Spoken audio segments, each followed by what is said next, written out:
En el presente video vamos a finalizar con este tema que venimos viendo, que es la formación de los estados modernos. De los estados modernos. Como vemos en videos anteriores, España, Francia e Inglaterra fueron los precursores, o si se quiere, los primeros en consolidarse como monarquías autoritarias. Y es por eso que en este video vamos a ver qué pasaba en Inglaterra y cómo es que el poder o el Estado moderno se consolida en Inglaterra para el comienzo de la Edad Moderna, o si se quiere, fines de la Edad Media. Como características principales no olvidemos la aparición de la burguesía como grupo urbano y puramente mercantil, no olvidemos la aparición de la burocracia, la diplomacia, ¿sí? Características generales dentro de lo que es la formación de los estados modernos, y sobre todo el papel del rey como señor con poder central, ¿sí? Ya no es más este señor feudal que atomiza el poder, sino que será el rey el que comenzará a manejar el Estado. Pero los invito a que conozcamos un poquito, como decíamos, cómo es la formación del Estado moderno en Inglaterra y cómo se consolida el poder. Por eso vamos a ver la siguiente imagen y ya ustedes se preguntarán qué tienen que ver estas dos flores, estas dos rosas. Bueno, veamos un poquito. En el año 1457 va a nacer Enrique VII.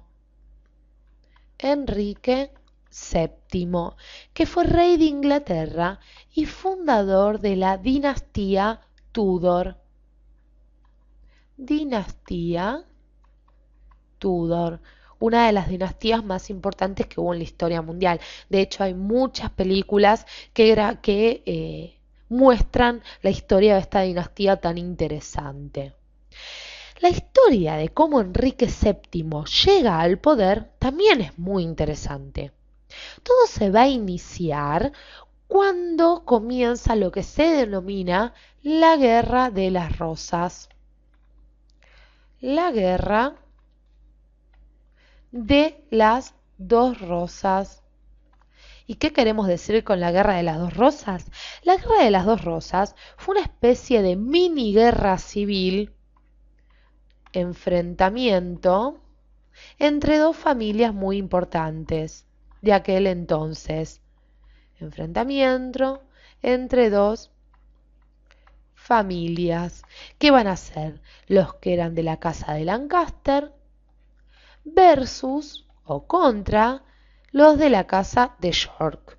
¿Y en qué periodo? Entre los años 1455 y 1485. Pero les cuento aún más de qué pasaba con esto. En principio, el rey Enrique VI, el anterior Enrique VII, Enrique VI, que pertenecía a los Lancaster, se enfrentó al tercer duque de York, llamado Ricardo Plantagenet. Tercer duque llamado Ricardo Plantagenet.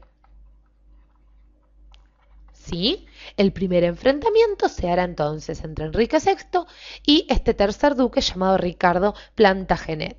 El problema va a aparecer cuando el duque de York, aprovechando la debilidad del rey Enrique VI, sobre todo hablamos de debilidad porque la guerra de los 100 años había devastado la economía inglesa. Sí, recordemos esta guerra de los 100 años que nosotros también hemos realizado un video, este enfrentamiento entre Inglaterra y Francia, ¿sí? Entonces Inglaterra estaba muy pobre para aquel entonces. Ricardo Plantagenet dice, voy a aprovechar y voy a tratar de tomar el trono de Enrique VI aprovechando que estaba totalmente débil. Lamentablemente, el duque de York no pudo con su cometido porque fue derrotado y asesinado en Wakefield.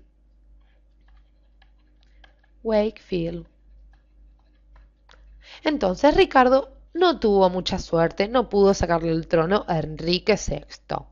Pero esto no termina acá. Porque el hijo del duque de York seguirá de todas formas con esta idea de sacar a Enrique VI del poder, esta idea de que la casa de York pudiera ocupar el trono básicamente.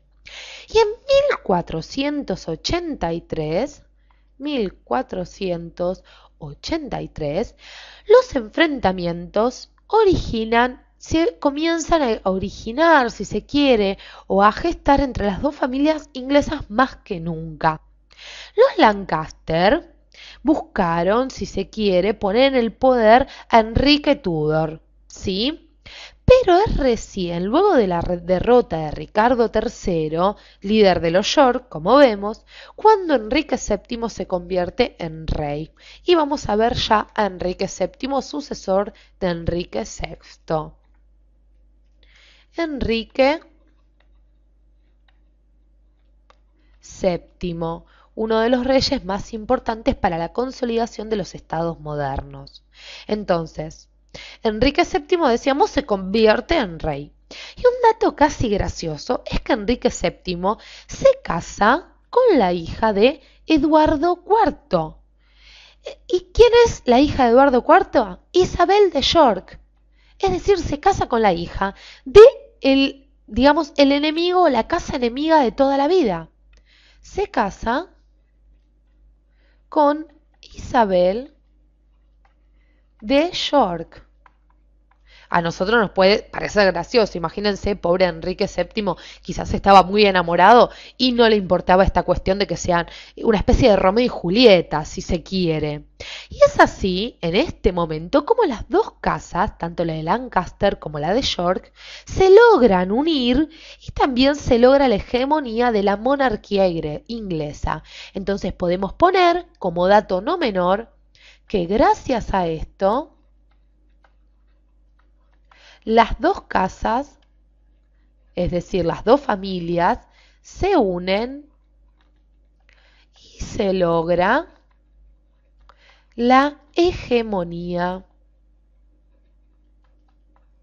inglesa. Curioso, pero a la vez muy interesante, ¿no? A su vez, también es importante saber que desde ese entonces el rey gobernó mediante su consejo privado. Gobernaba mediante un consejo privado. Mediante un consejo privado. ¿Sí? Se apoyaba sobre todo en los datos, en las ideas que le daba este consejo privado. Un consejo privado que también, como lo hacía el rey, estaba muy cercano al parlamento. A su vez les cuento un poquito que la lana comenzaba a darle una nueva vía de desarrollo a la economía inglesa. Lana era una materia prima muy interesante para aquel entonces que comenzaba a ayudar a Inglaterra a salir de esta depresión que tenía después de la Guerra de los 100 años, depresión económica, ¿sí?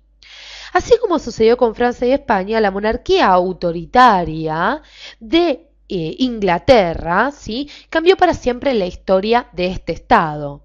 A Enrique VII le sucedió Enrique VIII, un rey también muy controversial, quien se separaría en el año 1531 de lo que era la Iglesia de Roma, quedando así Inglaterra bajo la religión anglicana.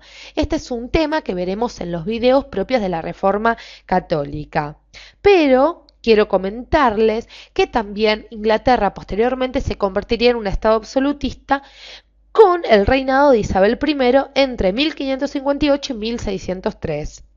Isabel I, no dejemos de lado que era hija de Enrique VIII y Ana Bolena. Estos datos los veremos en videos posteriores, pero estos son básicamente esta guerra de las dos rosas, lo que ha dado como fruto la hegemonía posterior de la monarquía inglesa y la formación del Estado inglés dentro de uno de estos primeros estados modernos tan interesantes y tan consolidados. No dejan de ver nuestros videos y sigamos aprendiendo juntos como lo estamos haciendo hasta ahora.